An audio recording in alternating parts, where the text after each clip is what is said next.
My in-laws left a note on my 11-year-old's bedroom door. "We gave your dog away. Your cousin didn't want it around. Don't make a scene." She showed it to me, crying.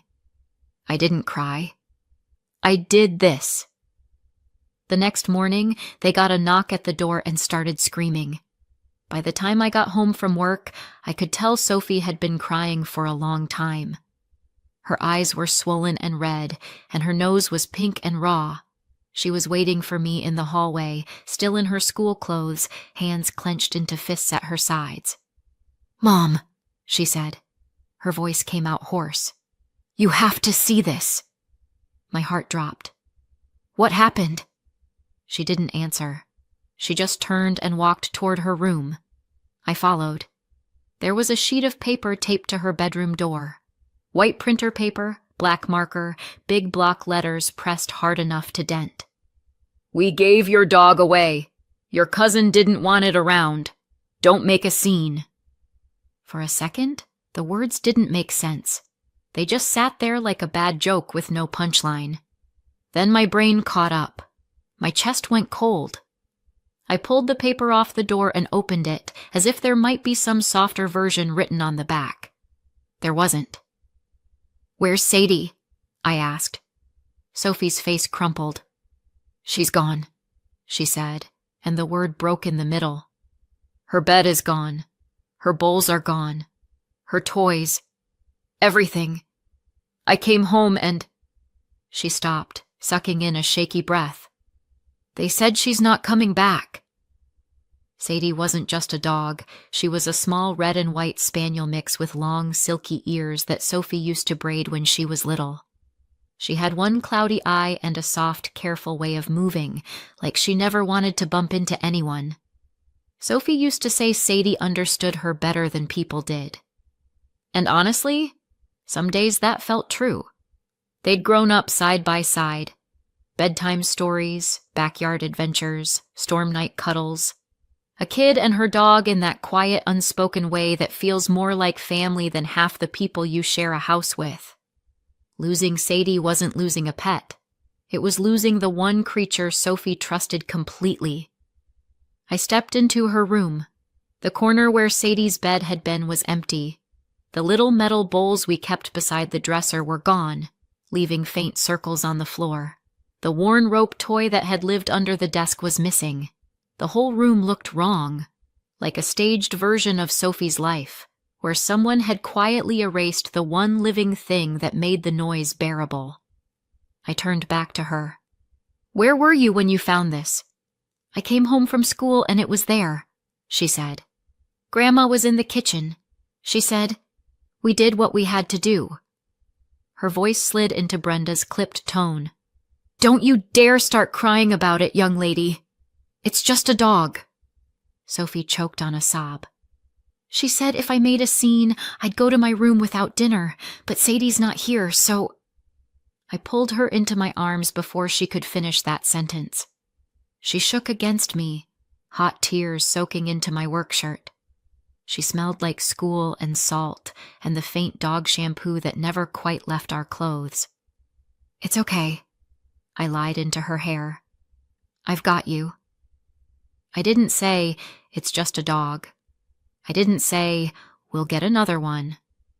I just held her until the worst of the shaking passed. "Go sit on my bed, okay?" I said quietly. "Take your pillow. I'm going to talk to them." She nodded without looking at me and shuffled down the hall, wiping her nose with the back of her hand. I looked at the note again, at the part about Sophie's cousin Madison, at the last line. "Don't make a scene." "Right." I went downstairs. My mother-in-law Brenda and my father-in-law Gordon were at the kitchen table. Brenda had a cup of tea. Gordon had the newspaper spread open. They didn't look surprised to see me.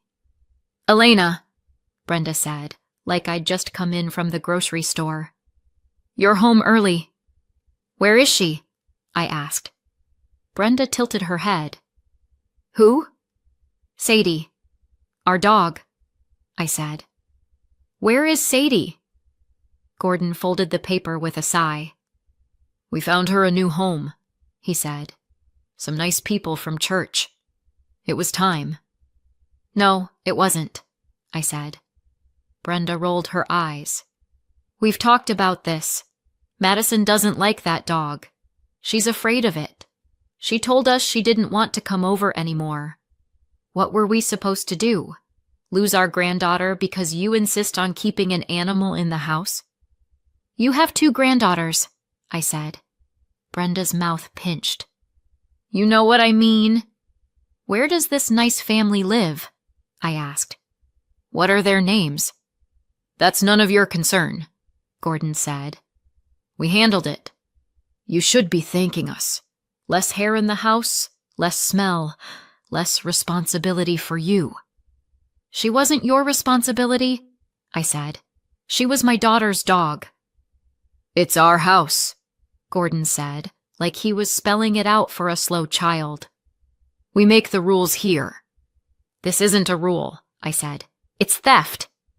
Brenda slammed her cup down hard enough that tea sloshed onto the saucer. Oh, for heaven's sake, you're being ridiculous. We rehomed a dog. Yeah, that's it. Children come first. Your daughter will be fine. She's old enough to understand that the world doesn't revolve around her feelings. She's 11, I said. And very sensitive, Brenda said pointedly. You've made her that way. I stared at them. There was a buzzing in my ears, but my voice stayed flat. You left a note on her door, I said. You didn't even look her in the eye. We knew you'd blow it out of proportion, Gordon said. We didn't want a scene. There it was, the math, laid out on the table. Madison's comfort on one side, my mother's dog and my daughter's grief on the other. The people who took Sadie, I said. Did you tell them she wasn't yours to give? Gordon's jaw clenched. He didn't answer. Brenda stood up and started stacking plates that didn't need stacking. We're not having this argument, she said. The decision is made. You can either accept it and help Sophie move on, or you can keep stirring her up and make this harder than it needs to be. I looked at her, at him, at the kitchen where I'd spent years cooking and cleaning and swallowing small insults in exchange for a roof over our heads. Okay, I said. Brenda relaxed, just slightly. Good. I'm glad you're being sensible.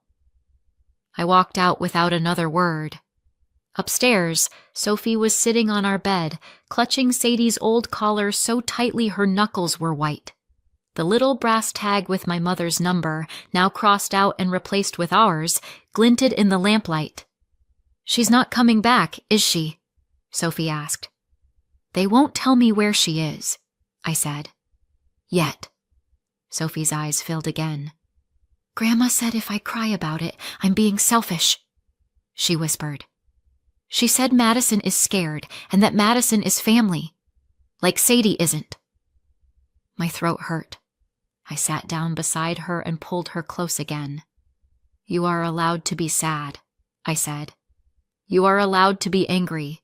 What they did was wrong. Are you going to make them bring her back? She asked. I looked at the note on the nightstand, at the empty corner of her room.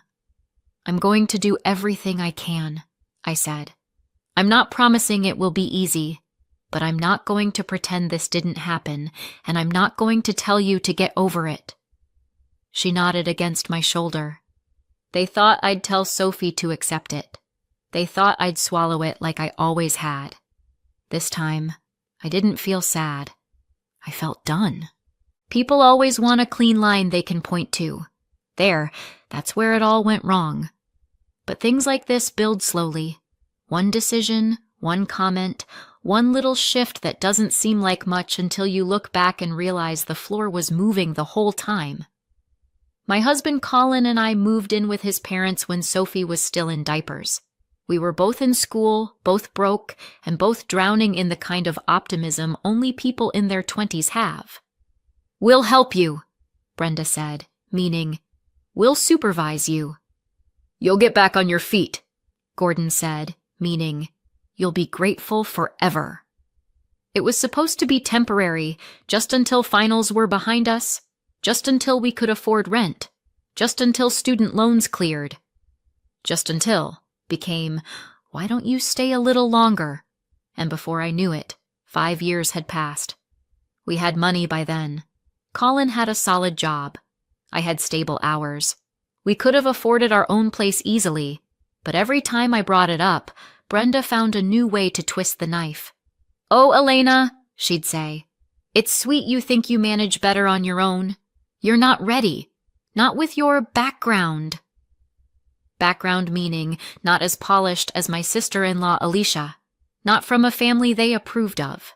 And Colin, sweet, conflict-avoidant Colin, said, "Maybe 1 more year," because keeping peace with his parents was easier than disappointing them. He didn't see it yet. He didn't see that we weren't living with his parents anymore. We were living under them. We paid the grocery bills. We paid the electric bill. We paid a chunk of the mortgage every month because interest went up. Colin fixed whatever broke. I cleaned and cooked and ran errands because Brenda always had a headache or a long day. And still, every time something didn't go their way, Gordon would remind us, "This is our house." As if we lived here on luck, not labor. Then there was Alicia. Alicia floated into the house like royalty. Long hair, perfect makeup, high heels clacking across the floor like applause. She always had stories about her job, her workout group, her new friends. Brenda stared at her like she invented oxygen. And behind her came Madison. If Alicia was royalty, Madison was the heir. 11 going on 30, always with a fresh manicure and an opinion about everyone else's life. Brenda adored her. Gordon catered to her. Madison would sneeze and Brenda would bring tissues on a silver platter. Meanwhile, Sophie could cough blood and Brenda would say, "She should drink more water." The favoritism wasn't subtle. When Madison visited, the whole house shifted. Brenda cooked her favorites. Gordon changed the TV to whatever she wanted. If Madison didn't like a blanket on the couch, Brenda removed it. If Sophie didn't like something, "She's old enough to adjust," Brenda said. "Don't indulge her." For Sophie's birthdays, we got a store cake. For Madison's, Brenda hired a clown, ordered catering, and filled the yard with balloons. "It's just a bigger family this year," she insisted. "Don't be jealous, Sophie. It's not attractive."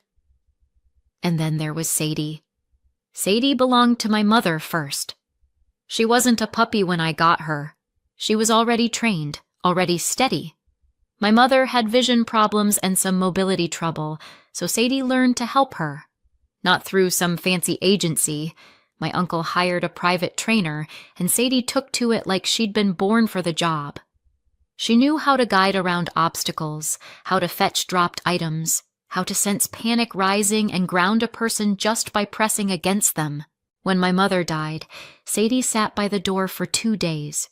When she finally came with me, she walked straight into Sophie's room and lay down next to her crib. And that was that. Sophie had a dog, and the dog had a child. They grew up together, literally. And when Sophie was 3, Sadie saved her life. It wasn't dramatic like a movie.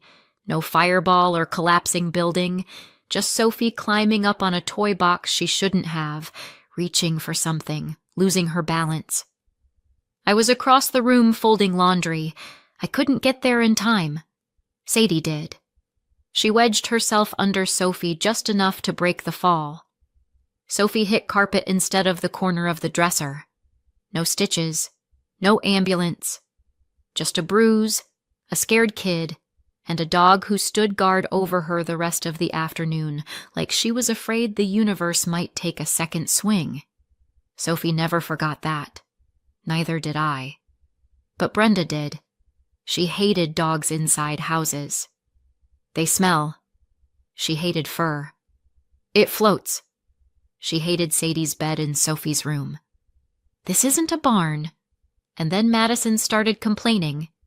"That dog looks at me weird," Madison said one day, standing in the hallway. "She's blind in one eye," I said. "She's not staring. She's trying to figure out who's in front of her." Well, it creeps me out, Madison said. I don't want to come over if she's here. Brenda acted like Madison had made a proclamation from the throne.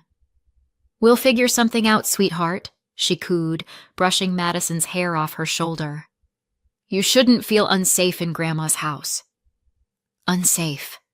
From Sadie, who tripped over dust bunnies. I tried compromise after compromise. I offered to keep Sadie upstairs during their visits. I offered to crate her for short periods. I offered to take her out for long walks when Alicia and Madison came over. Not enough, Brenda said. Madison shouldn't have to worry. Children come first, Elena. By children, she meant one. Sophie noticed. Of course she noticed. Kids always do. When she asked why Madison got special cupcakes and she didn't, Brenda told her, because Madison is younger, sweetheart. You're the big girl. Big girls don't get jealous. Madison is 4 months younger. When she asked why Madison got the big present at Christmas, Brenda said, You understand sharing better, don't you? Madison needs the encouragement. And every time Sadie wandered into the room, Madison shrieked like she was being chased. One afternoon, when Madison refused to come inside because Sadie was sleeping on her cushion, Brenda said loudly, This dog is ruining family time. I said quietly, She's family too. Brenda looked at me with pity disguised as patience. It's just a dog, she said. Sophie was standing behind me when she heard that. She didn't say anything. She just knelt beside Sadie and buried her face in her fur. The older Sophie got, the more obvious it became. Sadie wasn't just a dog. She was the last piece of my mother. She was Sophie's anchor. She was the one creature in the house who never made Sophie feel like a guest in her own life. Brenda and Gordon hated that. They didn't want sentimental attachments getting in the way of their version of order, their version of family, their version of who deserved what. And they especially didn't want anything getting in the way of Madison. I should have seen the dog thing coming, but you never expect people to do the exact thing you told them would break your child's heart. And then the note happened, and suddenly everything made sense. The comments, the complaints, the sighs, the whispers, the children come first speeches. They hadn't snapped. They'd planned. And they'd chosen exactly which child came first. The morning after the note, the house felt like it was holding its breath. I called in sick before I even brushed my teeth. Family emergency, I said, and hung up before anyone could ask a question. Sophie wasn't going to school. She looked like she hadn't slept at all, and Sadie's collar was still clutched in her fist like she thought it might disappear too if she let go. Gordon left for work like he hadn't wrecked a child the day before. Brenda stayed in the kitchen making noise with the dishes, her usual signal that she was busy and couldn't possibly be questioned. Colin sat at the table with a mug of cold coffee. His eyes were on the hardwood floor. He looked sick. I set the note between us. I'm asking one more time, I said. Where is Sadie? Brenda didn't even turn. We told you. A nice family from church. A yard. Space. She'll be better off. And their names? I asked. Address? That's private, she said. We're not dragging strangers into your tantrum. You're only upsetting Sophie more. Let it go. I'm making it worse, I repeated. Not the people who took her dog while she was at school. From the hallway, Gordon barked. She's gone. End of story. You should be grateful we didn't dump her at the shelter. I picked up the note, folded it, and walked upstairs. I didn't slam the door. I didn't yell. I just closed it gently, because rage came easy, but clarity needed quiet. I pulled Sadie's file box from under the bed. All her papers were there. The vet records, the vaccine sheets, the training receipts in my mother's handwriting, the microchip documents, everything I needed to prove she belonged to me, to Sophie. Not to the people downstairs who treated her like clutter. When I went back down, Sophie was curled on the couch hugging her knees. The TV was off. The house was heavy. "Do you want to help me find her?" I asked. Her head snapped up. "We can find her?" "We're sure as hell going to try," I said. We sat together at the coffee table. I took a breath and called the vet, told them Sadie was missing. They flagged her file. I submitted a stolen report with the microchip company. My hands shook. I kept going. Then I opened the neighborhood Facebook group. I typed, "My dog Sadie was taken from my home and rehomed without my permission. She's older, small, trained to help with mobility and anxiety. She belonged to my late mother and is my daughter's dog now. If anyone has seen a post offering a trained older dog recently, please message me. Photo in comments." I added a picture of Sophie reading with Sadie's head in her lap. Within minutes, sympathy. Within an hour, a few dead ends. By noon, nothing. Sophie kept twisting the sleeve of her sweatshirt. "Maybe she's in another city," she whispered. "Maybe they drove far." "We only know they lied," I said. "Everything else, we'll find out." Just after 2, my phone buzzed again. A message from someone I didn't know. "Hi, Elena. Someone in my church group shared this yesterday. Thought it might be her." Below was a screenshot. The moment I saw it, I felt my chest hollow out. The photo wasn't sharp, but it didn't need to be. Sadie sat on an unfamiliar porch, looking patient and brave like she always did. The caption, "Older assistance type dog. Well-trained, calm. $2,500 rehoming fee. Call for details." The number underneath belonged to Gordon. I stood so fast the laptop nearly slid off the table. "Colin." He came in, wiping his hands on a towel, eyes wary. I showed him the screen. He went pale. "That's my dad's number." "Yeah," I said. "It is." Sophie looked back and forth between us, confused and scared. "What does that mean?" "It means," I said, "they didn't rehome her for free." I messaged the woman back immediately. She sent me the name and number of the buyer, Martha. My thumb shook as I called. A cautious voice answered. "Hello?" "Hi, is this Martha? My name is Elena. I think you might have my dog." Silence. I explained everything in one breath.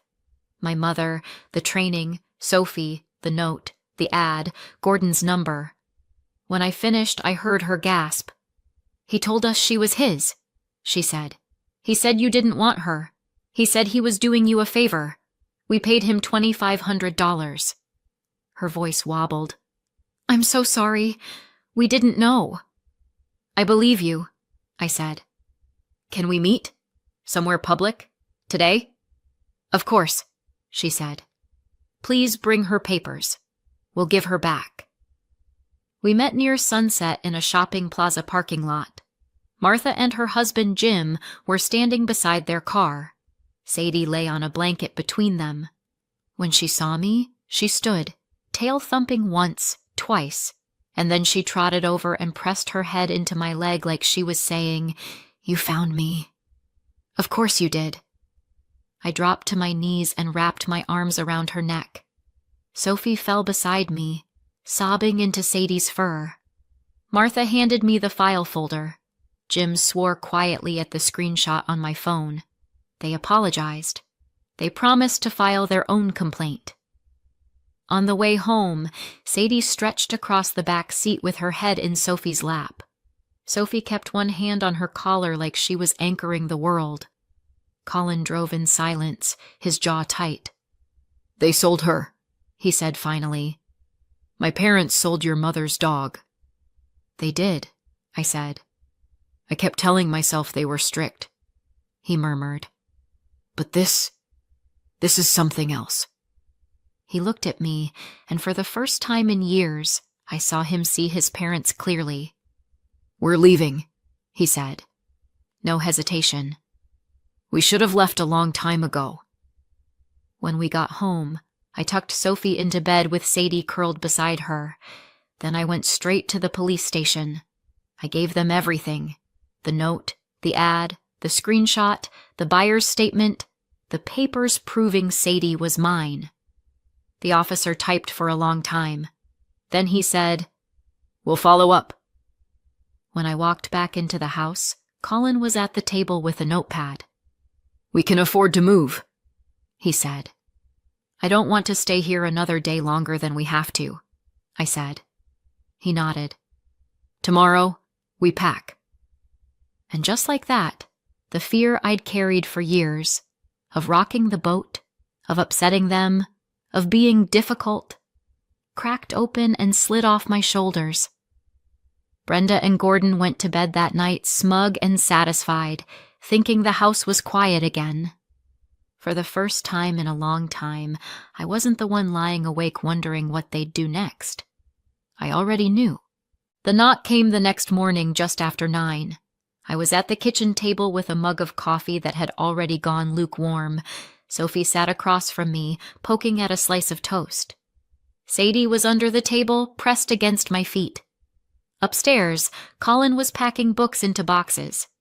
Down the hall, I could hear Brenda moving around in the living room, the murmur of the morning news drifting through. Then, 3 hard knocks on the front door. Not a neighbor knock, not a delivery.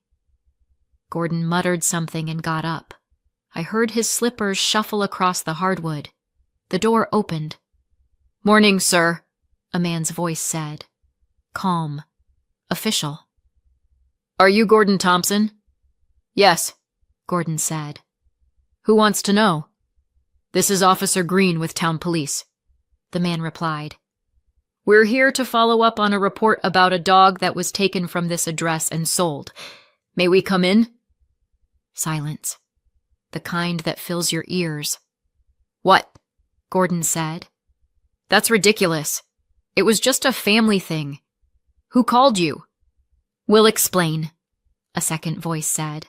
A woman this time, steady but not unkind. "Can we step inside?" I heard the door close. Footsteps. The living room TV turned off. Sadie lifted her head and huffed. "Stay," I whispered, mostly to myself. I couldn't hear every word, but some sentences carried down the hallway. "Advertisement posted from this number. The couple who paid you. Microchip registered to your daughter-in-law." And from Brenda, sharp and high. "This is none of your business. We found that dog a good home. It's not a crime to rehome an animal." "It is a crime to sell property that isn't yours," the officer said. His voice didn't rise. That made it worse. "Especially when you misrepresent ownership. I'm not here to argue. I'm here to document what happened and explain the legal consequences." Sophie's eyes were wide. "Is Grandpa going to jail?" she whispered. "No," I said. "Probably not. But for the first time, someone is telling him he can't just do whatever he wants." She nodded slowly. A few minutes later, footsteps came toward the kitchen. I straightened in my chair. The officers appeared in the doorway first. A tall man, a shorter woman with her hair in a bun, both in uniform. Their eyes flicked over me, over Sophie, over Sadie at my feet. "Elena?" the woman asked. "Yes," I said. "Thank you for coming in last night," she said. "We've spoken with your in-laws. We'll file our report and the prosecutor will determine how to proceed. At a minimum, they'll be required to repay the buyers and may face fines. If this moves forward, you'll get a letter." "Understood," I said. The man nodded. "We're sorry this happened," he said. "You did the right thing. Reporting it." They left. The front door shut. The house was too quiet for 3 full seconds. Then Brenda and Gordon came into the kitchen. Gordon's face was red. Brenda's was white. "How could you do this?" Brenda hissed. "You called the police on us." "I reported a theft," I said. "They decided to investigate it." "You're destroying this family over a dog," she said. "Over a dog, Elena? Do you hear yourself?" "I hear you," I said. I also heard you tell my daughter not to make a scene when you ripped away the last thing she had from my mother. I heard you tell me it was just a dog and that Madison's feelings mattered more. I heard you lie to strangers for $2,500. That money was for this house, Gordon snapped. For bills, for repairs. You have no idea what it takes to keep this place going. I do, I said. I've been paying for it with you. He opened his mouth, closed it. The muscle in his jaw jumped. Brenda jabbed a finger toward Sadie. She's here now, she said. What more do you want? You got your way. Why drag the law into it? You think neighbors aren't going to talk? You think we aren't going to hear about this at church? For once, I said, you get to worry about what other people think. Not me. You're ungrateful, Gordon said. We took you in when you had nothing. We gave you a place to live. We helped raise your child. You also taught her that in this house, she comes second, I said. I'm not letting that lesson sink in any deeper. At that moment, Colin came down the stairs carrying a box of books. He stopped in the doorway, taking in the scene. Mom. Dad, he said. His voice was flat in a way I'd never heard before. Enough. Brenda turned to him like she'd been waiting for backup. Tell her she's gone too far, she said. Tell her you won't stand for this. You are our son. I am, he said. And that's exactly why I'm not pretending this is okay. She froze. You lied, he said quietly. You took Sadie while we were out. You sold her. You told strangers we didn't want her. You watched Sophie come home and find a note on her door instead of a dog. You knew what that dog meant to us, and you told us to let it go. We were going to talk about it, Brenda protested. We were going to work something out. No, Colin said. You were hoping Elena would cry, calm down, and move on like always. And when she didn't, you got caught. Gordon snorted. So what? You're moving out in a huff? Where will you go? You can't afford... We can, Colin said. We've run the numbers. We'll manage.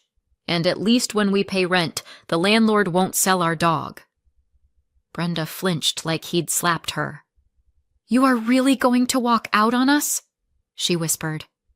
We're not walking out, I said. We're walking away. There's a difference. We're your parents, Gordon said. You had a chance to be my family's safe place. You chose to be the opposite. He picked up the box again. We'll be out by the end of the month, he said. We won't be paying your bills anymore. We won't be your backup plan. Brenda sat down hard in a chair. They didn't say anything to that. They slammed cupboards louder that week. They muttered about people who don't appreciate what they have. But they didn't apologize. They didn't mention Sadie. They never said the word sorry out loud. It didn't matter anymore. We found a small 2-bedroom apartment across town. Nothing fancy, but the lease had our names on it and no one else's. On the last night in the old house, Sophie stood in her empty room and looked around. I'm not going to miss it, she announced. What about the tree in the yard? I asked. And your pink curtains? We can plant a new tree, she said. We can get new curtains. It's not worth Sadie. She wasn't wrong. A year later, it's amazing how far the fallout reached. Once the police finished their investigation, Brenda and Gordon walked away with a small but permanent criminal record for theft and fraud. They had to repay all $2,500 to Martha and Jim, plus fines and fees they definitely weren't prepared for. Without our money and Colin's repair work, the house became too heavy to hold up. 6 months after we moved out, the for sale sign went up. They ended up in a cramped rental on the edge of town. Madison stopped visiting when she saw there was no yard, no extra bedroom, no reason to perform. For the first time, Brenda and Gordon learned what it felt like not to be the center of their own little universe. People tell me they still argue about it. Maybe we shouldn't have gotten rid of that dog, Gordon mutters. as if Sadie was a bad investment, not a life they tore out of my daughter's hands. Still no apology, not one word. Meanwhile, Sophie and Sadie are thriving. Our home is peaceful, quiet. Ours. So what do you think? Did we go too far or not far enough? Let us know in the comments and subscribe for more.